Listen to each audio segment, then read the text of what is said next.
मैं हूं निहारिका और स्वागत आप सभी दर्शकों का कार्यक्रम बिहार बिहान में।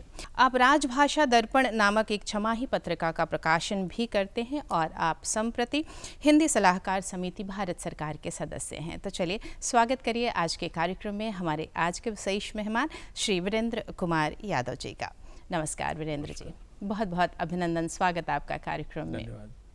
एक ऐसी विषय वस्तु है आज हमारे साथ, एक ऐसा मुद्दा है हमारे पास जो हमारे दिल के बहुत करीब है, हमारी भाषा, हमारी मातृभाषा, हमारी अपनी हिंदी। शुरुआत करूंगी कार्यक्रम की, तो सबसे पहले तो अपने दर्शकों के लिए मैं आपसे ये जानना चाहूँगी आपकी पारिवारिक पृष्ठभूमि क्या रही है और साथ ही हिंदी भाषा से ये जुड़ाव कब से शुरू हुआ और कब से इस क्षेत्र में आपने काम करना शुरू किया। दोनों ही सवाल आपसे। बहुत अच्छा सवाल आपने किया है। जी जी। मैं पृष्ठभूमि बताने से पहले एक बात जरूर मैं करना चाहता हूँ कि आज हिंदी जो है उस फलक पर कायम नहीं होती है। क्यों नहीं होती है कि उसके एक मूलभूत कारण जो हम देखते हैं कि हमें अपनी संस्कृति पर गर्व करने का अभाव है। ये अभाव क्यों है? क्योंकि विदेशी भाषा पर हमारी शिक्षा के कारण है। हमें धर्म का मर्म समझने का अभाव है, अपनी भाषाओं पर गर्व करने का अभाव है। हमारी भाषा से हमारी पहचान है, जो संस्कृति का परिचायक है। और कहा गया है कि भाषा रक्षति संरक्षिता। आप अपनी भाषा की रक्षा करते हैं बिल्कुल, तो भाषा आपकी रक्षा करेगी। देर से ही सही लोगों को इस पर विचार करना चाहिए और शुरुआत करनी चाहिए। और जहाँ तक आपके सवाल का है जी कि मैं कब से शुरू किया हूँ, तो मैं समझता हूँ कि हमारी पृष्ठभूमि एक ऐसी रही, पारिवारिक पृष्ठभूमि रही। जी जी। हमारे पिताजी स्वर्गीय जगदम्बी प्रसाद यादव जी लगभग 22.5 साल सांसद रहे। अच्छा। और संसदीय राजभाषा समिति के संयोजक रहे। और उनकी हिंदी की प्रकाष्ठा इतनी थी कि वो संसदीय राजभाषा समिति के दौरे के दौरान ही उनका निधन भी हुआ, सुदूर दक्षिण में कोयम्बटूर में। तो वो प्रेरणा हमारे अंदर आई शुरू से ही। और दूसरी बात जो झंझोड़ा मुझे, वो वर्ष 1980-81 का होगा। तो जापान का एक छात्र को जब मैं बरबस हिंदी बोलता हुआ देखा बस स्टैंड पे, जी जी, तो मैं रोक नहीं पाया कि मैं उससे बात करूं। तो जब मैं उससे बात किया तो उसने कई चीज़ें हमें आँख खोलने के लिए काफ़ी कर दिया। तो उसमें हमारे देश में चुनाव भी चल रहा था। तो मैंने पूछा कि तुम इतनी अच्छी हिंदी कैसे बोल लेते हो? तो कहता आपकी सरकार विदेशियों को हिंदी सिखाती है जी, और आपकी सरकार आंकड़ा में विश्वास करती है। आंकड़े तो दर प्रतिशत बढ़ते जाते हैं। और चूंकि कई कई बातें उसने बताया कि मैं जब हिंदी के प्राध्यापक से बात करता हूं जी, तो हिंदी के प्राध्यापक कहते हैं मुझे अंग्रेजी आती है, तो मुझसे हिंदी में क्यों बात करते हो? तो मुझे बड़ा से कहते हैं विरोधाभास नहीं, बहुत ही विडंबनापूर्ण बात। बिल्कुल बिल्कुल, विडंबना ही कहें बिल्कुल विडंबना। चूंकि तो उसने इस तरह की बातें की। तो फिर मैंने चुनाव के बारे में पूछा, जनतंत्र के बारे में पूछा। तो उस लड़के ने मुझे बताया, जो हम जानते भी थे, लेकिन उसने उस दिन झंझोड़ दिया मुझे कि क्या आपके देश में जनतंत्र भी है? मैं ऐसा नहीं मानता। अच्छा, वजह? जहाँ जनता की भाषा और शासन की भाषा में भिन्नता हो, वहाँ जनतंत्र हो ही नहीं सकता है। तो एक विदेशी के प्रेरणावाद बात को सुनकर जी, तो मुझे लगा कि मुझे इस मामले में कुछ करना चाहिए। तब मैं मॉडर्न स्कूल जो 12 खंबा रोड नई दिल्ली में स्थित है, अच्छा, उसमें पढ़ाई करता था, जो बिल्कुल अंग्रेजी में वातावरण था। उस अंग्रेजी में वातावरण में हमने उसको शुरुआत की। तो मुझे ध्यान है कि हमारे स्कूल में जो पत्रिकाएं निकलती थी, संदेश, वो सिर्फ अंग्रेजी में निकलती थी। अच्छा, तो मैं पहला प्रस्ताव वहाँ के प्रधानाचार्य को दिया कि उसको दुभाषिया निकालिए, और उन्होंने मेरी बात मानी और आधा हिंदी और आधा अंग्रेजी निकलने लगी, और हिंदी के लेखक के रूप में मैं उसी समय से जुड़ा, तो मुझे पता नहीं कि मैं जुड़ता ही चला गया। जब भी हम भाषा की बात करते हैं तो कहीं ना कहीं ये हमारे देशभक्ति से भी जुड़ी हुई बात है। बिल्कुल जोड़ती है हमें हमारी ये भाषा, पूरे हिंदुस्तान को जोड़ती है हमारी ये भाषा। मैं इस पर भी जानकारी आपसे लूँगी, पर फिलहाल चूँकि हमने ये वृत्तचित्र दिखाया है, मैं आपसे भी थोड़ा जानना चाहूँगी इन वीर शहीदों के बारे में। हम सभी अपने बिहार से हैं, हमारे पटना में स्थित है ये शहीद स्मारक, और इनके कुर्बानियों को आज हम याद करें। जी, क्या कहेंगे? ये शहीद स्मारक जी 11 अगस्त 1942 में बिहार विधानसभा भवन के ऊपर भारतीय तिरंगा फहराने के प्रयास में जी जी मारे गए शहीदों को याद रखने की स्मृति में बनाया गया है। बिल्कुल। और इनमें 7 शहीद, जो कोई मैट्रिक के विद्यार्थी थे, कोई इंटर के विद्यार्थी थे, उनमें उमाकांत प्रसाद सिंह जो सारण जिले के नरेंद्रपुर गांव के थे, जी जी रामानंद सिंह पटना के थे, और पटना में शहादत नगर, संभवतः उनकी याद में ही उस शहादत नगर बनाया गया है, और सतीश चंद्र झा जी जो हमारे भागलपुर के खरहरा ग्राम के थे, जगपति कुमार गया से थे, खरोठा ग्राम के थे, देवपति चौधरी वो शिवहर से थे और जमालपुर ग्राम के थे। इसी प्रकार राजेंद्र सिंह, राम गोविंद सिंह एक सारण के थे और पटना के थे। और इनकी नींव जो रखा 15 अगस्त 1947 को बिहार के प्रथम राज्यपाल श्री देवी प्रसाद, प्रथम राज्यपाल जयराम दास दौलत राम जी, अच्छा अच्छा, और देवी प्रसाद जी ने उस मूर्ति को कांस्य में बना करके, आदम की मूर्ति को सजा करके बनाया। तो मुझे लगता है जी जी कि सन 1942 मात्र अंग्रेजों भारत छोड़ो या करो या मरो का के लिए ही नहीं था। जी यह वर्ष अंग्रेजों के असंख्य अत्याचारों के ग्रसित लोगों की वेदना के लिए याद किया जाएगा। और निश्चित रूप से मुझे तो कभी कभी लगता है जी जी कि क्या शहीद दिवस भी हम हिंदी दिवस की तरह मनाते हैं कि एक दिन तो हिंदी दिवस मना लिया, जी पूरे वर्ष भूल गए। तो क्या उसी प्रकार हम शहीद दिवस को ही मनाते हैं क्या? तो इस अवसर पर मैं आह्वान करना चाहता हूँ जी कि शहीदों को सतत अपने चिंतन में रखना चाहिए बहुत बड़ी कि बात है। आज़ादी कितनी संघर्षों के कीमत बाद से, में। कितनी संघर्ष से मिला है बिल्कुल मुझे। बिल्कुल इसलिए मैं कहा करता हूँ, जिस तरह हमने अंग्रेजों भारत छोड़ो का नारा दिया, आज अंग्रेजी को भारत छोड़ने की आवश्यकता है। बिल्कुल सही बात आपने कही है, क्योंकि हमें इस दिशा में कार्य करने की बेहद ज़रूरत है। और जो ये शहीद थे उनकी बातें हमारी नई पीढ़ी तक भी पहुँचे, उन तक ये जागरूकता पहुँचे कि कोई भी बलिदान अगर हम देश के लिए करना है हमें, तो हम इसके लिए तत्पर रहिए, बेहद ज़रूरी है। और अब मैं आपके पास आऊँगी राजभाषा और राष्ट्रभाषा के अंतर के बारे में जानकारी अपने दर्शकों तक पहुँचाने के लिए हमें ज़रूर बताएं। देखिए, ये बहुत गूढ़ प्रश्न है जो प्रश्न आपने उठाया है। कि मैं गत वर्ष इसी चैनल पे मैं बैठा हुआ था, जी जी तो लब्ध प्रतिष्ठित विद्वान ने हमारे सामने ही चर्चा कर दी कि हिंदी हमारी राष्ट्रभाषा है। तो मैं नहीं चाहते हुए भी प्रतिकार करना पड़ा मुझे, क्योंकि मैं बैठा हुआ हूँ और विद्वान वक्ता हमारे मित्र भी हैं, वो अगर ऐसी बात बोल देंगे तो वैसे तो भ्रम की स्थिति में बहुत सारे लोग हैं। अमूमन ये चूक होती है कभी कभी, इसलिए अगर हम विस्तार से जाने तो बेहतर। तो विस्तार से जानने के लिए मैं आपको संविधान सभा की ओर ले जाना चाहता हूँ जी। कि जब हमारा संविधान बन रहा था तो उसके अस्थायी अध्यक्ष डॉक्टर सच्चिदानंद सिन्हा बनाए गए, शुरुआत हुई और 2 या 4 दिन के बाद आदरणीय डॉक्टर राजेंद्र प्रसाद जी उसके अध्यक्ष बने। तो एक सदस्य थे विष्णु धोलेकर। अच्छा।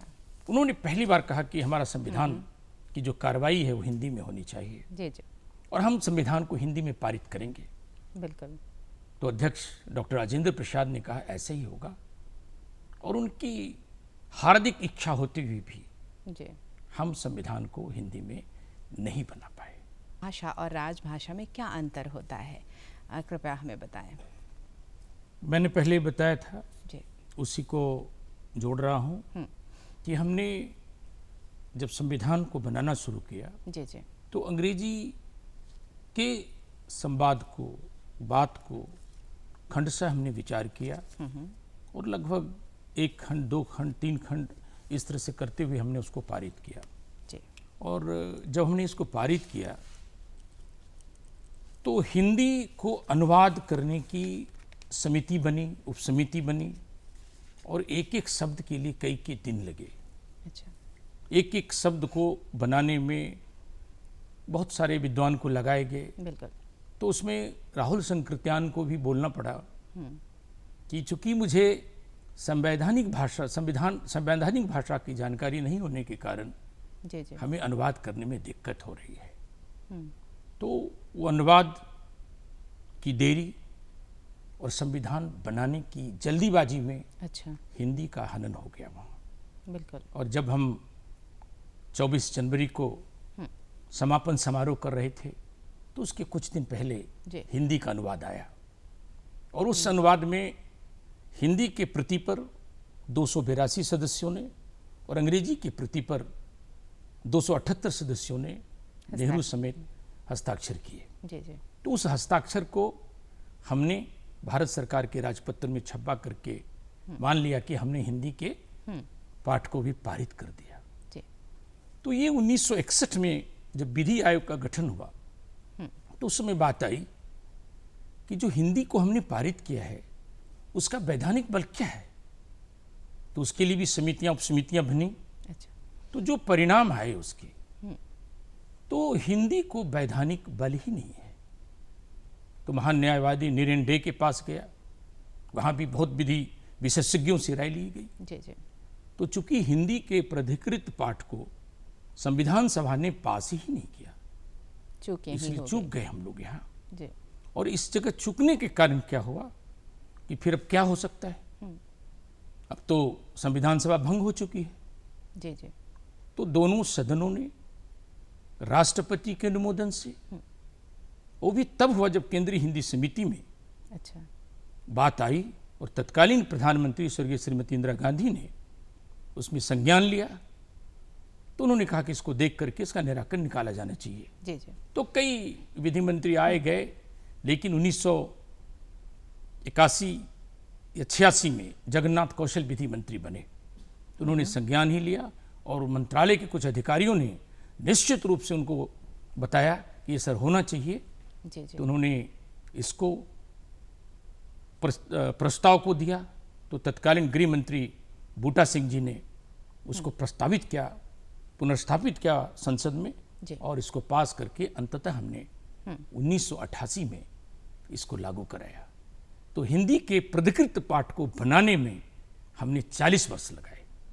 तो ये समझा जाना चाहिए किसी प्रकार, और हिंदी को जो संविधान में हम परिणति दिया राष्ट्रभाषा का नहीं दिया, हमने राजभाषा का दिया। जी। तो इसी में कई विद्वान चूक जाते हैं। बिल्कुल। तो कई से जिरे भी होती है कि हमने हिंदी का भी पारित किया, तो हिंदी तो हम पारित ही नहीं किया। और आज भी अगर सचमुच में एक बात बताऊं जी जी कि हिंदी अभी भी सचमुच प्राधिकृत पाठ नहीं है, क्योंकि जब कोई विवाद होगा तो अंग्रेजी के मूल पाठ को प्राधिकृत माना जाएगा। तो ये ऐसा विषय है कि जिस देश का सर्वोच्च न्यायालय अंग्रेजी में बोलता हो, जिस देश का संसद अंग्रेजी में विधेयक पारित करता हो, आज तक कई सांसद झुंझला जाते हैं कि मेरे हिंदी के पत्र का उत्तर हिंदी में क्यों नहीं दिया, हिंदी के प्रश्न का उत्तर हिंदी में क्यों नहीं दिया। लेकिन आज तक किसी सांसद ने यह मांग नहीं किया कि संसद कब मूल रूप से हिंदी में विधेयक को पारित करेगा। आपने विस्तार से बताया अभी चूंकि एक बहुत ही सामयिक प्रश्न था जी जी बताएं कि अभी एक सांसद ने उन्हें हिंदी में जवाब दिया गया भारत सरकार की ओर से, तो वो कोर्ट में गए, उच्च न्यायालय में गए, तो वहाँ से उच्च न्यायालय ने सरकार को झड़क लगाई कि उन्हें हिंदी में देने की आवश्यकता नहीं है, उन्हें अंग्रेजी अनुवाद देना चाहिए। अच्छा। तो मुझे देखना पड़ता है कि ये सरकार तो नियम बनाती है जी, न्यायालय तो उसको पालन करती है, इसलिए सरकार को ऐसे नियम बनाए जाने चाहिए। क्योंकि गौ क्षेत्र जो क ख ग हमारे देश वो क्षेत्र भाषा के क्षेत्रों से बांटा गया है, तो गौ क्षेत्र में जब हम पत्र भेजते हैं, हिंदी पत्र का अगर कोई हिंदी में पत्र भेजा है और हिंदी में भी जवाब देना चाहें तो उसका अंग्रेजी अनुवाद देना अनिवार्य है। इस नियम को बदला जाना चाहिए। जी जी, आपने बहुत विस्तार से बताया वीरेंद्र जी, और कई सारे सवाल भी खड़े किए आपने अपने जवाब देने के क्रम में, जहां सही मायने में सोचने की ज़रूरत भी है। एक आम लोगों के जो मन में एक सवाल आता है वो मैं आपसे जानना चाहूँगी, क्योंकि आप इस विषय में आपने लगातार कार्य किया है। जो आम धारणा है वो ये कि अगर हमने अंग्रेजी भाषा सीख ली है तो हम अपने जीवन में अच्छी तरह स्थापित हो सकते हैं, हमें रोजगार मिल सकता है, और ऐसी भावना आज भी हिंदी के साथ नहीं है। कहीं ना कहीं वो स्थान नहीं मिला है हिंदी को। मैं आपसे जानना चाहूँगी, आपने बहुत कार्य किया है इस क्षेत्र में, ऐसी भावना क्यों है और हिंदी कहाँ खड़ी है इस दौर में? देखिए, बहुत सामयिक सवाल है आपका जी। मैं इस पर दो बात करता हूँ। एक बात तो कि हमारी नीति जो है, राजभाषा नीति और रोजगार नीति, जी, राजभाषा नीति हिंदी केंद्रित है तो रोजगार नीति जो है अंग्रेजी केंद्रित है। जी जी। तो जब हम हिंदी पढ़कर अगर छोटे छोटे नौकरी में ना जा सकें तो कोई भी माँ बाप हिंदी क्यों पढ़ाना चाहेगा? उपयोगिता की इसलिए हम लोग सरकार से मांग करते हैं एक ऐसी सामंजस्य नीति बननी चाहिए कि अंग्रेजी की तरह भी हिंदी या भारतीय भाषाओं में पढ़कर मैं उच्च शिक्षा में जा सकूं। उच्च सेवाओं दूसरा में भी सवाल जा जो सकूं। आपका है कि फिर भी हिंदी के माध्यम से जी, हमें काफी रोजगार है, ऐसी निराशा विद्यार्थी की जा स्थिति सकते नहीं है, लेकिन फिर भी है कि जैसे आप देखें कि संवैधानिक वैधता के कारण जी, भारत सरकार के कार्यालयों में, उपक्रमों में हिंदी अधिकारी के पद हैं, हिंदी अनुवादक के पद हैं, जी, जी, हिंदी प्रशिक्षक के पद हैं, बहुत सारे पद हैं जो भरे जाते हैं, निकाले जाते हैं। और दूसरी जो है जी, जी, फिल्म उद्योग, फिल्म उद्योग एक बड़ा उद्योग है भारतवर्ष में, और फिल्में सबसे ज़्यादा हिंदी भाषा में बनती है। और जो राज्य की अन्य भाषाओं में अच्छी फिल्में बनती है, उत्कृष्ट फिल्में बनती हैं, उसको भी डब करके, अनुवाद करके बिल्कुल हिंदी में प्रदर्शित किए जाते हैं। जी, जी। तो इस तरह से कई सारे क्षेत्र हैं। क्षेत्र का में इसमें जरूरत पड़ती है बिल्कुल। गीत लिखने वाले का, पटकथा लिखने वाले का, संवाद लेखन का, तो बहुत सारे चीजें हैं। दूरदर्शन है, आकाशवाणी है, और भी सारे कई माध्यम हैं जिसमें काफी हैं, दुभाषीय हैं। तो हिंदी के क्षेत्र में नौकरियों का भी अंबार है, लेकिन फिर भी मैं कहना चाहता हूं कि जो होना चाहिए उतना नहीं है। उसके लिए हम लोग जरूर प्रयासरत हैं, और सरकार भी प्रयास करती है। और प्रयास का कारण भी है कि नई शिक्षा नीति में हमने मातृभाषा को लिया, तो व्यवहारिक रूप से, सैद्धांतिक रूप से बहुत अच्छा लगता है, लेकिन व्यवहारिक रूप से हम जब इसको देखते हैं तो क्या ये क्रियान्वयन हो सकेगा? अच्छा। अब मान लीजिए कि पहली से छठी के बच्चे मातृभाषा या बोली में पढ़ के आ गए, तो फिर 7वीं से लेके फिर अंग्रेजी में उसका मुकाबला कर पाएंगे क्या? नहीं कर पाएंगे। और दूसरा बात है कि अब मान लीजिए केंद्रीय कर्मचारी के बच्चे तमिलनाडु में हैं, उसका स्थानांतरण गुजरात में हो जाता है, वो तो तमिल में पढ़ के आया है, तो क्या सरकार ने ऐसी व्यवस्था की है कि गुजरात में अगर 10 बच्चे भी हैं तो उसके लिए तमिल में पढ़ाई की सुविधा हो। तो यहाँ फिर आती है कि अगर हम पढ़ें हिंदी में और नौकरी मिले मुझे अंग्रेजी में, तो कोई इस चीज को तारतम्य नहीं कर सकता है। सवाल वहीं का इसलिए सवाल खड़ी रहती है। इसलिए सरकार से हम लोग मांग करते हैं सिर्फ कि आप हिंदी अंग्रेजी रहने दीजिए, आप उच्च शिक्षाओं में विकल्प दे दीजिए कि हिंदी और भारतीय भाषाओं को तय हो जाएगा। लेकिन चूंकि हम अंग्रेजी पढ़ते ही क्यों हैं, अंग्रेजी हम इसलिए पढ़ते हैं कि सरकार के दृष्टिगत दोष के कारण शिक्षा से, दीक्षा से, परीक्षा से, नौकरी से, पैसा से, प्रतिष्ठा से अंग्रेजी को जोड़े हुए हैं। नहीं तो कोई कारण नहीं है कि हम अंग्रेजी पढ़ रहे हैं। वीरेंद्र जी, विश्व पटल पर हिंदी के बारे में कहाँ देखते हैं आप और क्या कहना चाहेंगे? क्योंकि मैं विश्व हिंदी सम्मेलन समन्वय समिति का सदस्य रहा हूँ जी, और संचालन समिति का भी सदस्य रहा हूँ, तो मैं कभी कभी सोचता हूँ कि विश्व हिंदी सम्मेलन हमसे पूछे कि आप तो विदेशों में प्रचार प्रसार करने चले आए हैं, आपके देश में हिंदी की गति इतनी शिथिल क्यों है? तो हम क्या जवाब देंगे? अगर भारत में हिंदी नहीं होगी तो क्या विश्व पटल पर हिंदी हो सकती है? बिल्कुल सही। इसलिए मैं कहा करता हूं कि आज हिंदी को बिल्कुल ज्ञान की भाषा, विज्ञान की भाषा, शासन की भाषा, प्रशासन की भाषा, न्याय और न्यायालय की भाषा बनाने की आवश्यकता है। सही कहा।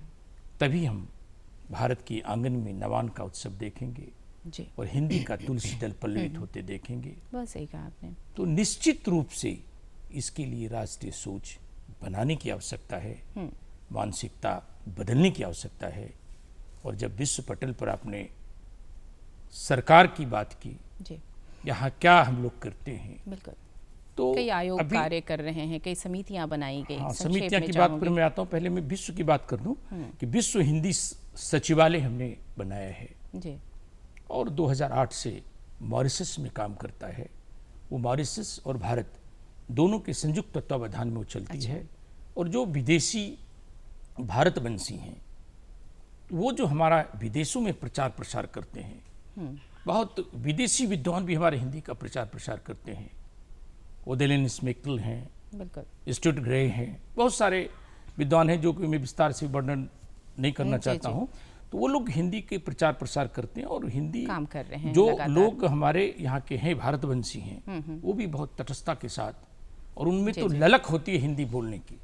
अगर वो ललक हिंदुस्तान में पैदा हो जाए तो मैं समझता हूँ कि हिंदी का बहुत बड़ा शायद ये एक पंक्ति ही बहुत सारे सवालों का जवाब भी है। वीरेंद्र जी, समय कम है हमारे पास, इसलिए मैं ये जानना चाहूँगी कि हम प्रयासरत हैं, सरकार प्रयास कर रही है, व्यक्तिगत स्तर पर भी कई लोग प्रयास कर रहे हैं, पर वो अधिकार क्यों नहीं मिल पाया आज तक हिंदी को? क्या वजह मानते हैं? एक तो देखिए कि सरकार अथक प्रयास करती है, प्रयास ही नहीं करती, अथक प्रयास करती है। जी, इतनी समितियां बनी हैं, केंद्रीय हिंदी समिति हैं, प्रधानमंत्री की अध्यक्षता में है, उसमें बड़े बड़े वरिष्ठ मंत्री रहते हैं और हिंदी के प्रकांड विद्वान शामिल होते हैं। उसी तरह केंद्रीय संसदीय राजभाषा समितियां हैं। संसदीय राजभाषा समिति जो 30 लोकसभा और राज्यसभा के सांसदों द्वारा बनाई जाती है, 3 उपसमितियां में बंटकर भारतवर्ष के जितने कार्यालय हैं उसका निरीक्षण दौरा करती है। और इस समिति की खास बात है कि जो हम लोग प्रतिवेदन प्रस्तुत करते हैं तो संसद को करते हैं, लेकिन यह समिति सीधे महामहिम राष्ट्रपति जी को प्रतिवेदन देती है। और अभी तक हमको लगता है कि 9वां प्रतिवेदन दिया जा चुका है और उस पर जो कानून बनता है तो फिर हिंदी के प्रचार प्रसार का कार्य करती है। इसी तरह राजभाषा आयोग है, राजभाषा स्वतंत्र विभाग है, हिंदी प्रशिक्षण केंद्र है और बहुत सारी अनुवाद ब्यूरो है, केंद्रीय शब्दावली आयोग है, केंद्रीय हिंदी निदेशालय है, जो कि उच्च स्तर ये पुस्तक जो हमारे पाठ्यक्रम में चलते हैं वो भारत सरकार से निर्माण करती है, क्योंकि हिंदी का ही नहीं भारतीय भाषाओं का भी निर्माण करती है। तो इस तरह से मैं देखता हूं कि बहुत सारे संस्थान हैं जो कि कार्य कर रही है और पर दूसरा सवाल फिर वही वीरेंद्र जी। नहीं, एक सवाल मैं यहाँ बताना चाहता हूँ जी। कि एक बहुत अच्छी बात हुई है हाँ हाँ, कि बताएं। महामहिम राष्ट्रपति जब प्रणब मुखर्जी थे जी तो उन्होंने एक आदेश पारित किया कि जितने भी राष्ट्रपति हों, प्रधानमंत्री हों, मंत्री हों, बड़े बड़े अधिकारियों हों, उनको अपना जो सार्वजनिक भाषण है वो हिंदी में करना चाहिए, जो हिंदी जानते हैं और पढ़ते हैं। तो एक बिल्कुल, बहुत बड़ी अच्छी संक्षेप बात में 2 हुई है। शब्दों में क्या कहना चाहेंगे आज हमारे दर्शकों को आप? आपका देखिए, 2 संदेश। शब्द में मैं इस अवसर पर, चूंकि देश आज़ादी का अमृत महोत्सव मना रहा है, जी जी तो खास करके इस माध्यम से मैं भारत के प्रधानमंत्री आदरणीय श्री नरेंद्र मोदी जी से आग्रह करना चाहता हूं, आह्वान भी करना चाहता हूं जी जी कि क्या ये अमृत वर्ष पे, अमृत महोत्सव के वर्ष में हमारा देश राष्ट्रभाषा हिंदी को घोषित क्या करेगा। बात है, बहुत बढ़िया। और दूसरी बात जो हम अपने संस्थान के द्वारा एक मुहिम चलाए हुए हैं कि इंडिया को भारत बनाना चाहिए, जो हमारे संवैधानिक परिप्रेक्ष्य में पहले प्रस्तावना में इंडिया दैट इज भारत है, उसको भारत दैट इज इंडिया करना क्या है। बात है। और जब हम भारत बनाएंगे तो भारत बनाने से पूरी भारतीयता का बोध होगा। सही कहा। जो हम अपनी हीन भावना में जीते हैं दूसरी भाषा के लिए, वो हीन भावना निकल जाएगी। तो निश्चित रूप से मैं चाहूँगा जी जी कि इस अवसर पर राष्ट्रभाषा और देश का नाम सही रूप से हो। जी जी इसी आह्वान के साथ मैं अपनी बात को समाप्त करता हूँ। जी जी धन्यवाद, और नमस्कार। आपकी इन महत्वपूर्ण बातों के साथ मैं आपको धन्यवाद देना चाहूँगी। आज आपने वक्त निकाला और कार्यक्रम में शरीक हुए वीरेंद्र जी, बहुत बहुत धन्यवाद आपका। धन्यवाद, नमस्कार। नमस्कार। और दर्शकों, आज हमने बात की श्री वीरेंद्र कुमार यादव जी से, जो राजभाषा सलाहकार समिति भारत सरकार के सदस्य हैं। हमने उस भाषा के बारे में बातचीत की जो हमारी जनमानस की भाषा है। तो फिर हिंदी को सीखने में और बोलने में हमारे अंदर ये संकोच और शर्म क्यों है? तो चलिए आइए हम ये पढ़ने ज़रूर करें कि हम इस भाषा को, हम अपनी हिंदी को जन जन तक पहुंचाएं और इसे हर घर की भाषा बनाएं।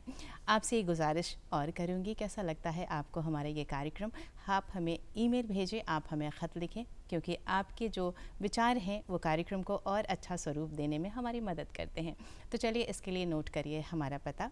हमारा पता है कार्यक्रम बिहार बिहान, निदेशक डीडी बिहार, दूरदर्शन केंद्र पटना, फ्रेजर रोड पटना 800001। हमारा ईमेल आईडी है director@ddkpatna@